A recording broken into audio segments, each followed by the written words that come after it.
Ramaji road साहब, हमारे मार्गदर्शक और भील प्रदेश के टाइगर और कांतिमय आदिवासी रसाड़िया विधायक अर्जुन जी डामोर साहब और अन्य सभी साथी, बहन बबीता जी, मैं सभी का भीलों की नगरी उदयपुर में हार्दिक जोहार करता हूं।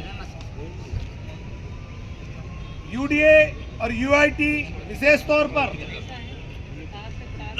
ये एक तरीका है आपको आपके जमीन से बेदखल करने का।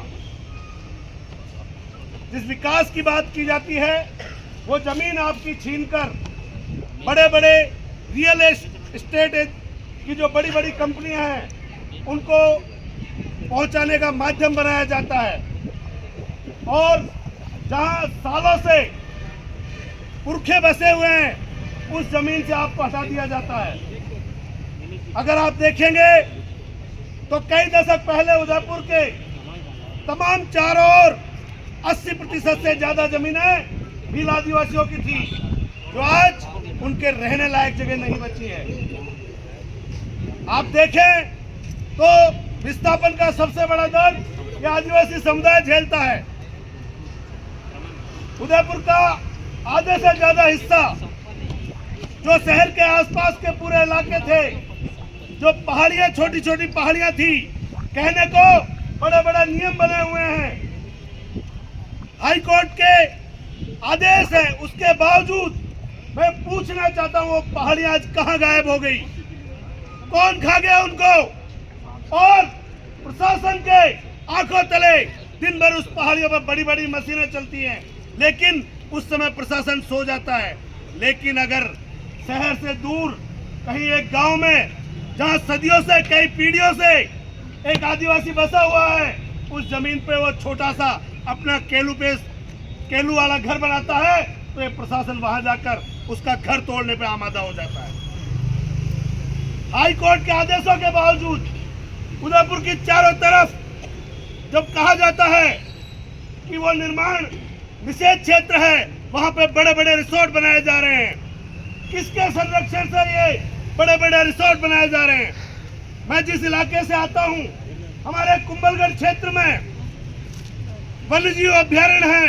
नेशनल लेवल का अभ्यारण्य होने की वजह से कहा जाता है कि वहां पर निर्माण नहीं किया जा सकते, लेकिन वन के बीचों बीच बड़े बड़े सेठों और यहाँ तक कि कुंभलगढ़ में अधिकांशतः आज तक जितने अधिकारी वहां नौकरी करके आए हैं, उनमें से 80% की अवैध होटलें वहां पर बनी हुई हैं, जिनमें ज्यादातर निषेध क्षेत्र में बनी हुई हैं। बड़े बड़े राजनेताओं की होटलें वहां बनी हुई हैं।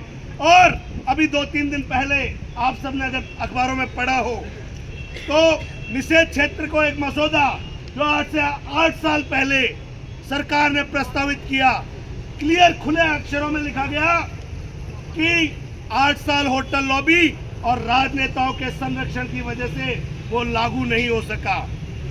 इन 8 सालों में वहां बड़े बड़े नेताओं और बड़े बड़े धन्ना सेठों के होटल बन गए, और अब धीरे धीरे कह रहे हैं कि वहां पर कोई निर्माण नहीं हो सकता।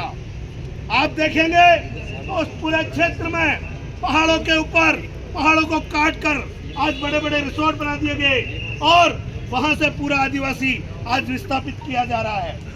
ठीक इसी तरह उदयपुर के आसपास हमारे तमाम जो यूडीए की बात की जाती है, अगर यूडीए लागू होता है, आपको पता होगा कि जहां हम आदिवासी भाइयों के पास हम पुरखों से जिस जमीन पर बैठे हैं, हमें नहीं पता वो कागजों में कहां कब किसके नाम चढ़ा दी जाती है। हमारा आदिवासी इतना पढ़ा लिखा नहीं है, वो ये सोचता है कि मैं मेरे पुरखों की जमीन पर बैठा हूं, लेकिन एक दिन एक अधिकारी कागज लेकर आता है और कहता है ये जमीन तो सरकार की है।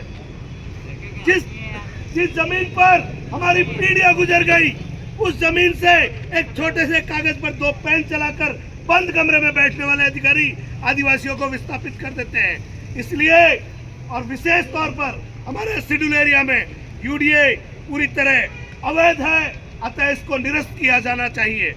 और जो यूआईटी की सीमा पहले बढ़ाई गई थी, उसको पुनः शहरी क्षेत्र जो वर्तमान में नगर निगम इलाका है उस तक सीमित किया जाना चाहिए। मैं इन शब्दों के साथ आप सभी यहाँ पधारे, आप सभी का एक बार पुनः जोहार, आभार, अभिनंदन व्यक्त करता हूं।